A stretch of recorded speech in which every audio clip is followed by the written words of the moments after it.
안녕하세요. 경북대학교 간호학과 학생 여러분. 이번 주에는 6장 기억, 과거와 미래의 어떤 것에 대한 추억, 그 장을 시작하도록 하겠습니다.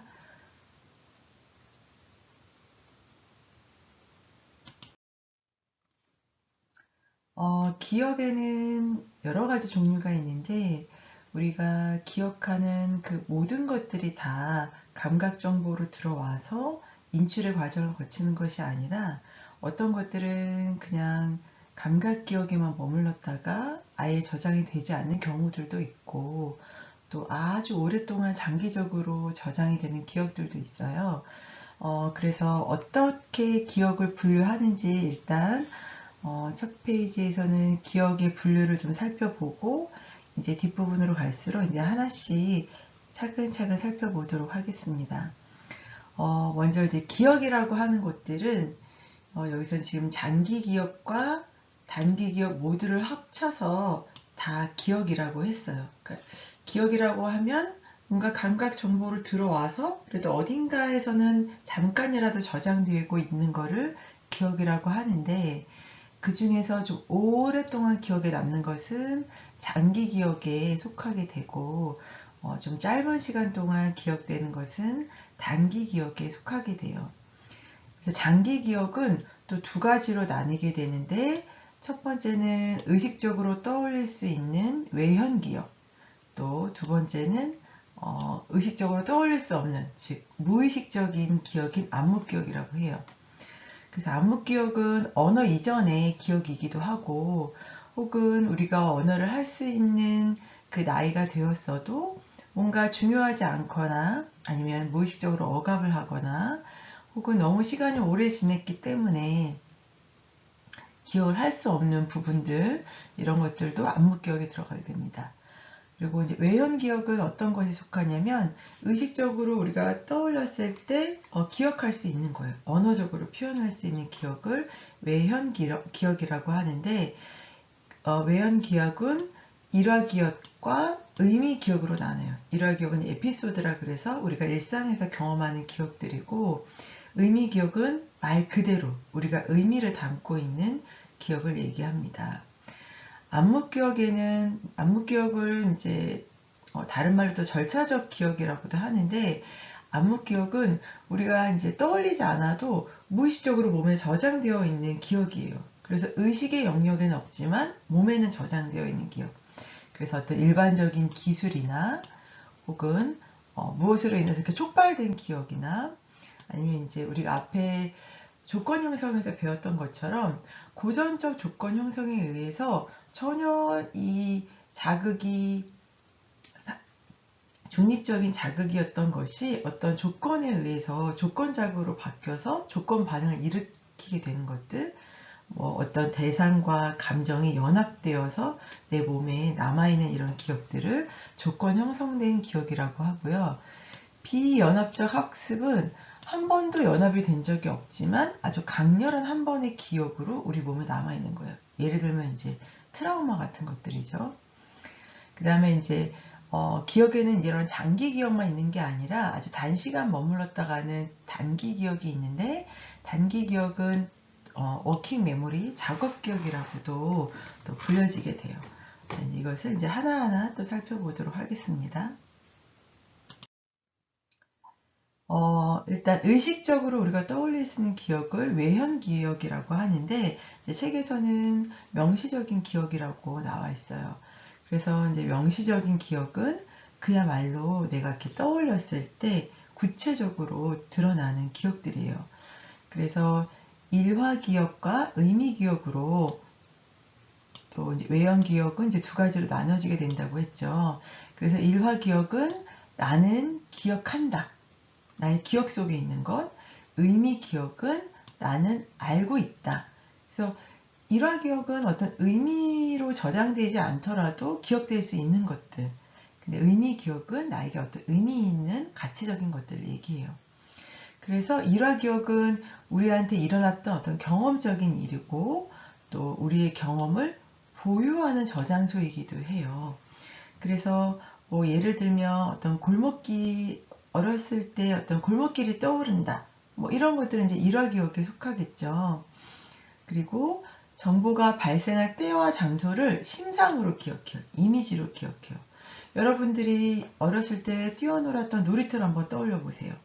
그것들이 어떻게 떠오르나요? 이미지로 떠오르죠. 이런 것들을 일화기억이라고 해요. 내가 뭐 친구들과 밥 먹었던 장소, 뭐 좋았던 여행지, 뭐 이런 것들, 이런 것들은 다 이제 에피소드 기억, 일화기억에 속하게 되는데요. 일화기억은 자서전적 기억이라고도 해요. 어떤 때와 장소와 시간과 이런 것들을 구체적으로 나타내기 때문에 자서전적인 기억이라고도 합니다. 그리고 이제 외연적인 기억에는 의미 기억도 있는데요. 이 일화 기억이 의미랑은 상관없이 우리한테 어떤 장소나 시간 등을 나타낸다고 한다면 의미 기억은 의미와 관련이 있어요. 그래서 학교에서 학습하는 내용들, 어떤 사실 개념, 일반화, 규칙들이 여기에 이제 해당이 되고요. 문제 해결 전략과 어떤 사고를 나타냅니다.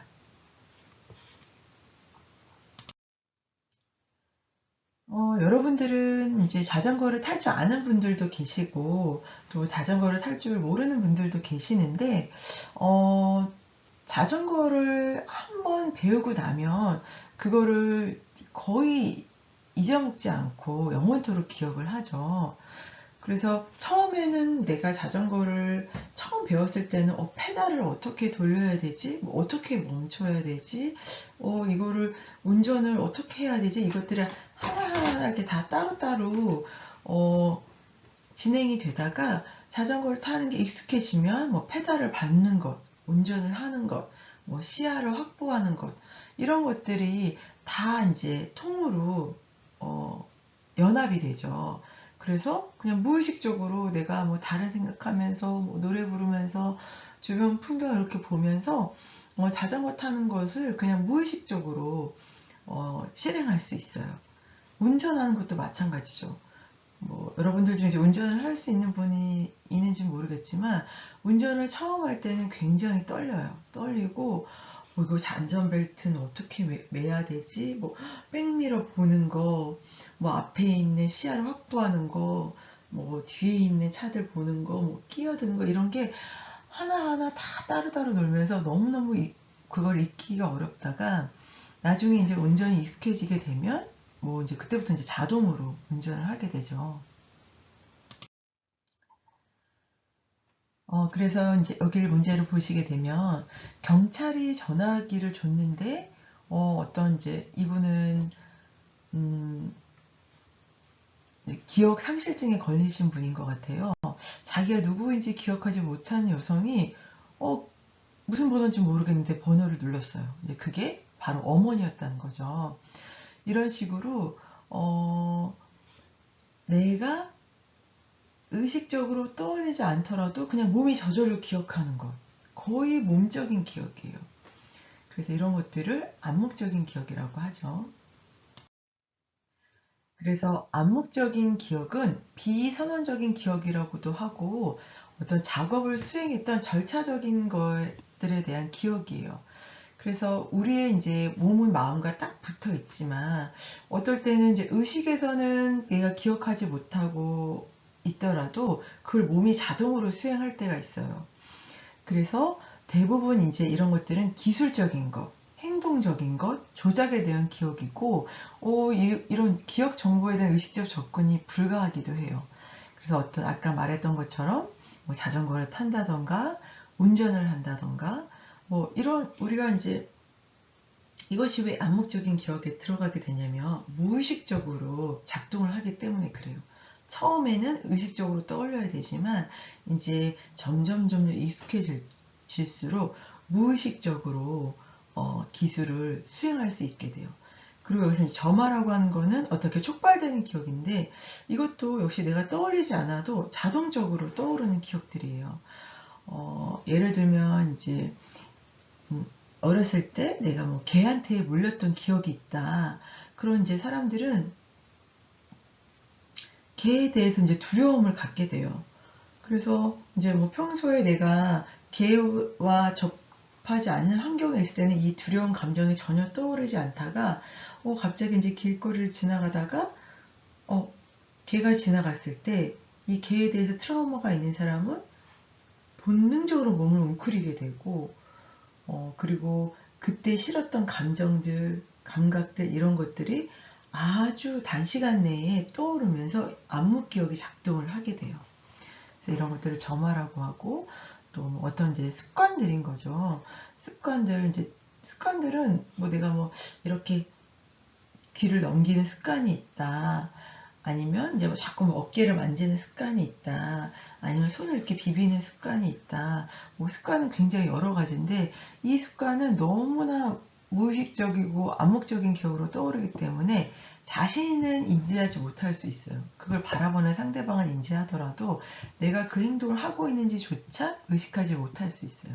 이런 것들도 암묵적인 기억에 들어가고 또한 이제 비연합 학습 또 역시 아까 말했던 이제 트라우마 같은 거죠. 개랑 두려움 같은 것들이 단 한 번의 기억으로도 점화돼서 갖게 되는 반응들 이런 것들이 암묵적인 기억에 들어가게 돼요. 그래서 이제 예를 보게 되면 이제 자전거를 탄다던가 휴대폰 연락처 목록을 이용하는 것 이런 거는 이제 휴대폰 연락처를 떠올리는 게 아니라 그냥 이제 여러분들의 스마트폰을 이제 보게 되면 거기서 내가 이렇게 무엇을 휴대폰 연락처가 어디 있지? 처음에는 이게 내가 의식적으로 떠올려야 되겠지만 자기가 사용하는 핸드폰이 오래됐으면 아주 그냥 너무나 자동적으로 탁탁탁탁 가게 되죠. 그리고 문자 메시지를 보내는 것도 내가 문자 메시지를 어떤 정보를 어떻게 가야 되지? 처음에는 떠듬떠듬 거리게 됐지만 문자 메시지 이제 보내는 것도 너무 자동적으로 이제 보내게 되죠. 문자 메시지를 보내는 방법에 대해서 얘기를 하는 거예요. 그 치는 과정이 아니라 내가 문자 메시지를 어느 창으로 들어가면 알 수 있다라고 하는 것들이 아주 자동적으로 하게 되죠. 그래서 암묵적인 기억은 의식적으로 떠오르진 않지만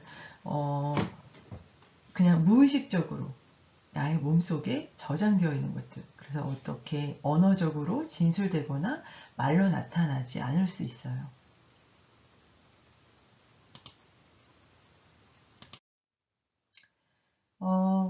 그래서 한번 이제 살펴볼게요. 여러분들의 이제 기억에 대한 도전을 이제 하는 건데, 이건 이제 시간이 되면 한번 해보세요. 그래서 빈 종이를 가지고 1번부터 3번까지 이제 번호를 매겨 놓는 거예요. 그 다음에 이제 시계를 가지고, 이제 여기 보면 THUNSTOFAM이라고 하는 10개의 글자가 있어요. 이거를 15초 동안 한번 잘 살펴보세요. 그래서 시간이 되시면 한번 이걸 잠깐 일시정지 눌러놓고 잘 살펴보시고 그 다음에 이제 두 번째는 GMC, BSA, BMA, TTC, IAF, BI라고 하는 이 17개의 문자를 15초 동안 한번 바라보세요. 그리고 이제 세 번째는 이 그림을 한번 보시고 3번 종이에다가 안경, 모래시계, 7, 총이라고 쓰는 거예요. 그래서 이제 그 뒷부분에 가서 이걸 한번 떠올릴 수 있는지 한번 확인해 보는 시간을 가져볼 거예요.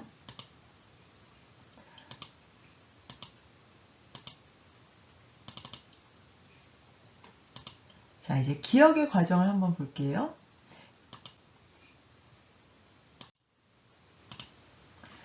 기억의 과정에서 우리가 어떻게 기억을 하게 되는가, 정보는 어떻게 기억 속으로 입력되는가 하는 문제를 살펴볼 수 있어요. 그래서 이렇게 정보가 우리의 어떤 기억 속으로, 뇌 속으로 입력되는 과정을 부호화라고 하죠. 그래서 부호화는 우리가 이제 기억을 할 때 그냥 이렇게 모든 정보를 다 부호화하는 게 아니라 나에게 의미 있다고 생각되는 정보를 내가 이제 저장하기 쉬운 형태로 어떤 사람은 이미지로 저장을 할 테고 어떤 사람은 어떤 맥락으로 저장을 할 테고 부호화되는 형태는 각기 다 다를 수 있어요.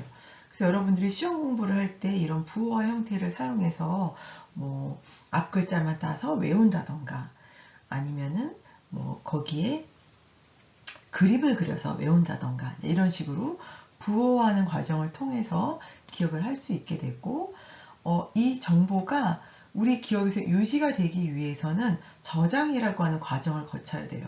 저장은 다른 말로 파지라고 하는데, 저장과 파지는 같은 말이에요. 그래서 이 기억이 부호화되고 우리 뇌 속에 저장이 되고, 그리고 나서 내가 필요할 때 그것을 꺼내어 쓰는 과정을 인출이라고 해요. 그래서 이렇게 기억은 부호화를 거쳐서 저장을 거쳐서 인출되는 과정을 거친다. 그래서 이제 하나씩 살펴보게 되면 부호화 과정은 인지를 하는 과정이에요. 처리의 한 형태고, 이 감각으로부터 들어왔던 청각, 시각, 촉각, 이 오감의 정보가 나의 뇌 속에서 잘 기억하기 위해서 이 정보를 유의미하게 만드는 과정이에요. 그래서 나의 어떤 또 다른 기억들, 장기 기억 속에 저장되어 있는 다른 정보랑 연결해서 코딩을 하는 거죠. 예를 들면 내가 이제 영어 단어를 외울 때 미스리드라는 단어를 외운다.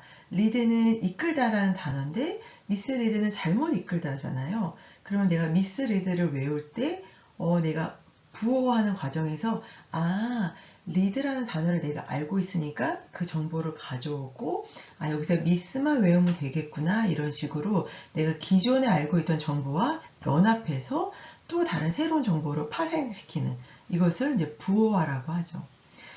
새로운 정보는 감각 기억을 통해서 시각과 청각과 후각을 통해서 들었던 이 정보들이 부호화라는 과정을 거쳐서 단기 기억으로 갔다가 다시 장기 기억으로 저장돼요. 그래서 감각 기억에서 부호를 거치지 않은 기억들은 단기 기억에 저장되지 않고 그냥 흩어져 버리죠.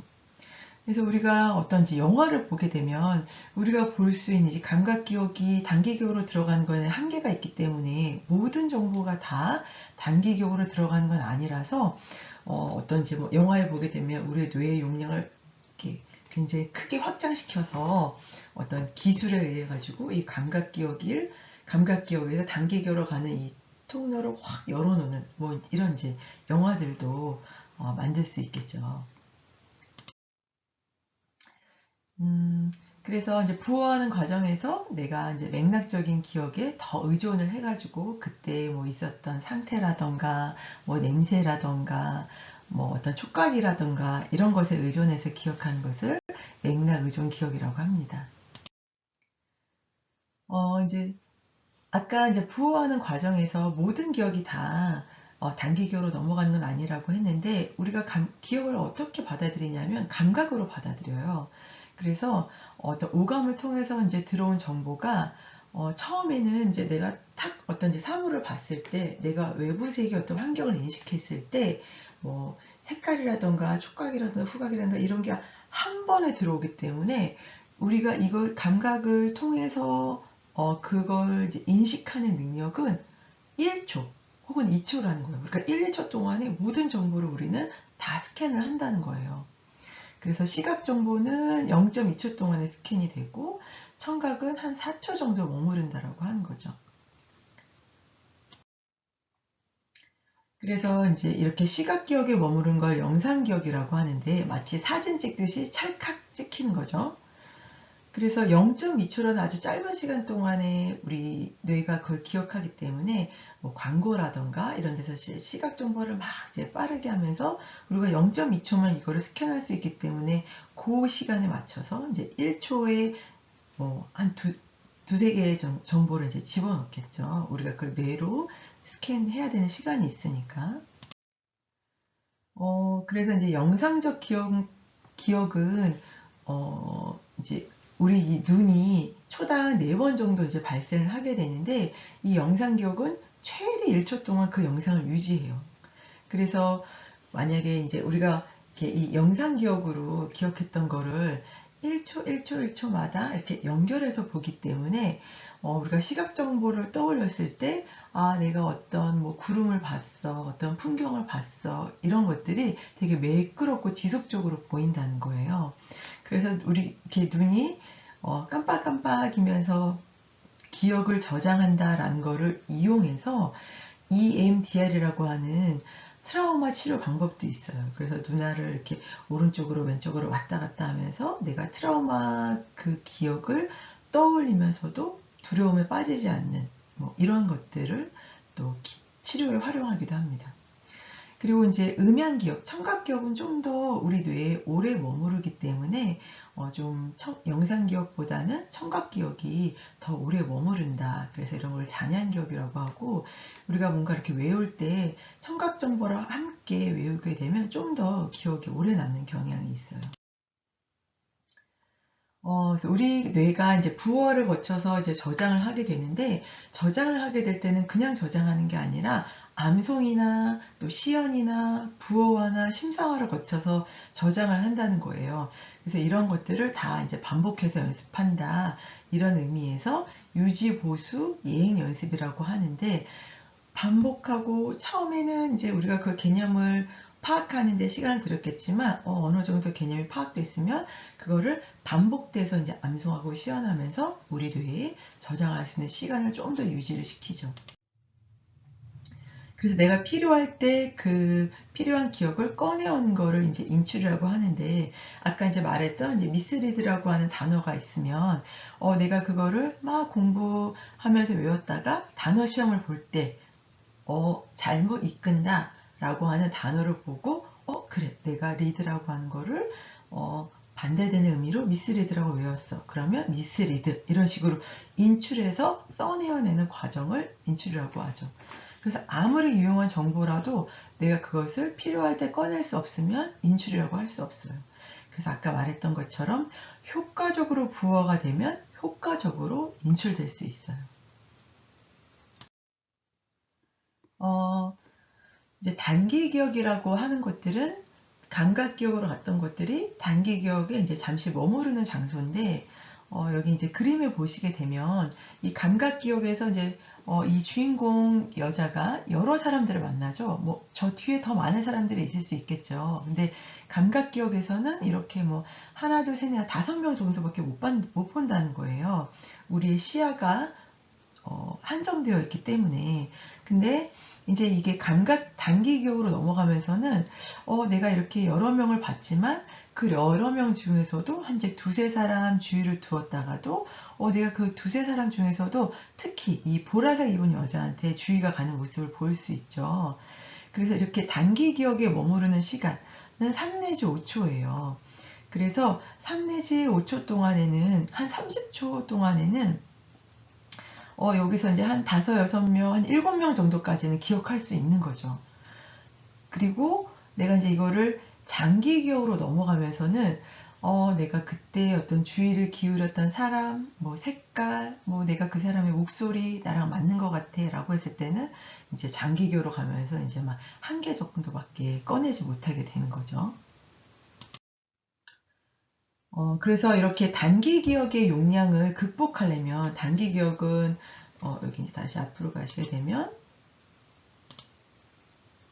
한 30초 정도, 또 한 7개 정도밖에 기억을 못 하는데, 이게 이제 청킥이라고 하는 덩어리 짓기를 통해서 좀 더 이 기억 용량을 늘릴 수 있어요. 그래서 이제 뭐 여러 개를 흩어지는 기억들을 묶음하고 분류하고 유목화해서 내가 알기 쉬운 형태로 묶어내는 것. 뭐 예를 들면 내가 화학 공식이나 아니면 수학 공식이나 뭐 영어 단어나 어떤 이제 이런 걸 외울 때 앞에 있는 이제 단어만 외우는 것들, 그래서 이렇게 묶어내는 것들을 청킹이라고 해요.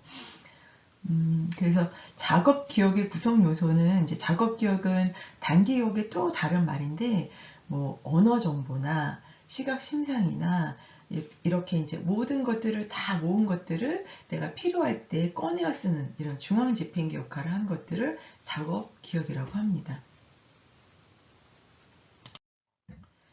그래서 아까 말씀드렸던 것처럼 덩어리 짓기, 이렇게 TBX, LFN, TSD, K가 있으면 이렇게 세 가지의 음절로 나누어서 외우는 것들을 청킹이라고 해요.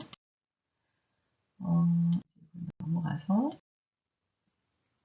이제 시간이 되시면 이제 한번 해보시는데, 이제 재구성적 기억에 이제 들어가게 되면 내가 외웠던 기억들을 한번 꺼내서 쓸 수 있는지 한번 봐요. 1번 제시에 1번 그 종이에다가 한번 내가 맨 처음 외웠던 그 단어를 한번 써보세요. 혹시 쓸 수 있는지. 그리고 2번에 혹시 내가 제시되었던 문자 목록을 쓸 수 있는지. 벌써 우리가 지금 아까 단기 기억은 3초 내지 5초에서 길어야 30초라고 했잖아요. 벌써 30초가 지나갔기 때문에 이제 우리가 그걸 쓰기가 되게 어려워요. 그리고 3번 종이를 한번 펼쳐보세요. 그 3번 종이를 펼쳤을 때 내가 어떻게 그릴 수 있는지, 내가 어떤 그림을 그렸는지 한번 더 잘 보시고, 이제 여기서 잠깐 뭐 일시정지를 눌렀다가 곧 제가 이제 다음 제시되는 그 그림을 한번 확인해 보세요. 자기가 어떻게 했는지. 그래서 첫 번째는 이렇게 되고, 두 번째는 이렇게 되고, 세 번째는 이렇게 되죠. 내가 요 단어들을 또 정보들을 잘 했는지 한번 써보세요. 확인해 보세요. 이제 넘어가서 장기 기억은 용량의 제한이 없어요. 영구적이에요. 굉장히 커요. 그래서 도서관의 장서책에 비유돼요. 도서관 가면 굉장히 많은 그 책들이 있죠. 그런 것처럼 우리 뇌 속에 도서관의 책들처럼 아주 거대한 도서관처럼 모든 정보들이 다 저장이 되어 있는 거예요. 그래서 도서관에 가면은 뭐 기억 니은 순으로도 분류가 되어 있고, 또 이제 분류 코드, 종류별로도 분류 코드가 되어 있죠. 그래서 내가 이제 필요할 때마다 여기서 이제 꺼내서 쓰는 거죠. 그래서 다양한 방법으로 정보를 수집하고 유목하고 분류해 놓고 있는 거예요. 그래서 한 기억의 요소가 다른 색인이나, 이렇게 색인은 인덱스잖아요. 목록화되어 있을수록, 또 혹은 어떤 다른 정보랑 연합이 많을수록, 아까 말했던 건 청킹처럼 연합이 많을수록 쉽게 꺼내어 쓸 수 있죠. 그래서 기억력이 좋다, 나쁘다 가릴 때는 얼마나 장기 기억을 잘 하고 있느냐, 아니냐라고 할 수 있죠. 그래서 장기 기억은 1분 이상 떠올릴 수 있고요. 영원히 잊혀지지 않는 기억이에요. 그래서 영원히 잊혀지지 않기 때문에 연령이 증가할수록 기억 조직을 잘해서 정보를 회상하기 쉬워요. 그래서 사람마다 장기 기억의 용량이나 그 인출되는 정도는 다르겠죠. 그래서 이제 철의 정보 수준을 보게 되면 우리가 정교하게 예행 연습을 해서 유지 보수 예행 연습을 통해서 좀 더 단기 기억의 그 시간이나 용량을 늘린다. 그래서 처음에는 지속적인 주의와 깊은 처리를 통해서 정교하게 바라보고, 또 이런 것들을 뇌의 대뇌피질 전두엽 영역에서 보면서 우리가 어떤 이제 학습을 할 때도 이런 것들과 이제 연관이 돼요. 이건 한번 이제 생각을 해보시고요. 우리가 이제 이렇게 너무나 충격적인 사건은 시간이 지나도 잊혀지지 않죠. 그래서 이런 것들을 삼관기억이라고 해요. 그래서 정서적으로 충분한 중요한 사건을, 이게 부정적일 수도 있고 긍정적일 수도 있어요. 그래서 여러분들이 한번 삼관기억을 떠올려 보세요. 좋았던 기억을 한번 떠올려 보시고, 그때 감각이나 감정이나 생각들을 한번 기억해 보세요. 그래서 그런 것들을 여러분들의 긍정자원으로 간직해 보는 것도 여러분들의 삶을 사는 데 있어서 어떤 이제 자원으로 활용될 수 있어요. 그 다음에 이제 뭔가 입끝에서 내가 알고는 있는데 이렇게 머무르는, 내가 누군가 이렇게 스쳐 지나가는데 그 사람이 이름이 잘 떠오르지 않는다. 근데 알 것 같은데 잘 떠오르지 않네. 이런 것들은 이제 설단 현상, 입끝에서 머무른다라고 해서 설단 현상이고요. 그 다음에 이제 망각에는 재인과 회상이라고 하는 그런 이제 또 우리 개념들이 있어요. 그래서 재인은 내가 직접 그걸 보고 있는 상태에서 그것을 내가 사전에 접했는지 접하지 않았는지 판단해서 인출하는 방식이고요. 예를 들면 내가 이렇게 길을 가다가 너무너무 아름다운 구름을 보고 굉장히 좋았던 여행지에서 봤던 구름을 떠올리는 것, 혹은 객관식 시험, 이런 것들이 재인의 요소에 속하고요. 회상은 직접 보지 않았어도 어떤 간접적인 단서에 의해서 인출해내는 것. 뭐 예를 들면 친구랑 막 통화하면서 거기 어디 뭐 인사동에 갔더니 그 맛집 되게 맛있었어. 그 집 이름이 뭐였더라 하면서 내가 그걸 보지 않았어도 그 상호명을 떠올리는 것. 예를 들면 주관식 시험이라고 할 수 있죠. 넘어갈게요. 한번 나중에 천천히 보고요. 그래서 우리가 이제 기억을 계속 기억할 수 있으면 좋겠지만 망각이라고 하는 것들이 우리의 기억을 간섭하는데 역행 간섭, 선행 간섭이라고 하는 게 있어요. 역행 간섭은 새로운 정보가 들어오게 되면 이전의 정보를 잊어먹게 돼요. 그래서 친구의 핸드폰 번호가 바뀌어서 내가 이제 새로운 정보에 익숙해지게 되면 옛날 이제 과거의 기억들은 떠오르지 않는 것들, 이런 것들을 역행 간섭, 그러니까 새로운 정보가 이제 순차적으로 가는 게 아니라 순차적으로 앞에 있는 정보보다 뒤에 있는 정보를 더 잘 기억하는 걸 역행 간섭이라고 하고요. 선행 간섭은 이제 순차적으로 맨 앞에 있는 정보를 내가 잘 기억하는 것. 그래서 몇 년 동안 이런 사용하던 주차 장소가 갑자기 바뀌게 되면 새로운 주차 장소를 기억하기 어려운 것들은 이제 선행 간섭이라고 해요. 그래서 내가 새로운 것들을 더 잘 기억하는 건 역행 간섭이라고 하고 오래된 걸 더 잘 기억하는 걸 선행 간섭이라고 합니다. 이게 단어 때문에 좀 헷갈릴 수 있어요. 이건 한번 나중에 살펴보시고요. 유아기 이제 기억 상실에 이제 대한 건데 우리가 이제 3세 이전에는 잘 기억을 못 한다라고 해요. 왜냐면 그때는 말을 쓰지 않고 우리가 문자나 언어를 많이 쓰지 않기 때문에 이런 것들이 기억의 정보로 저장이 잘 안 돼요. 왜냐면 부호화가 되지 않기 때문에. 그래서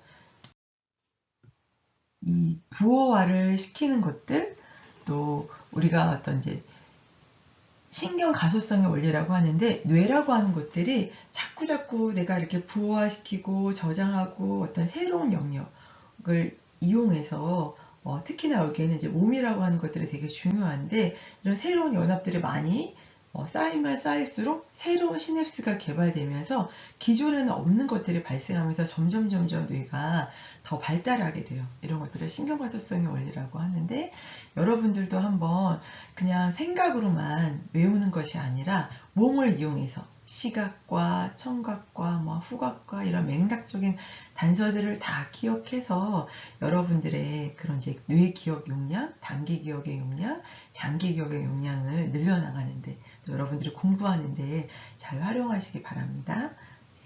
여기서 마치도록 할게요. 수고하셨습니다.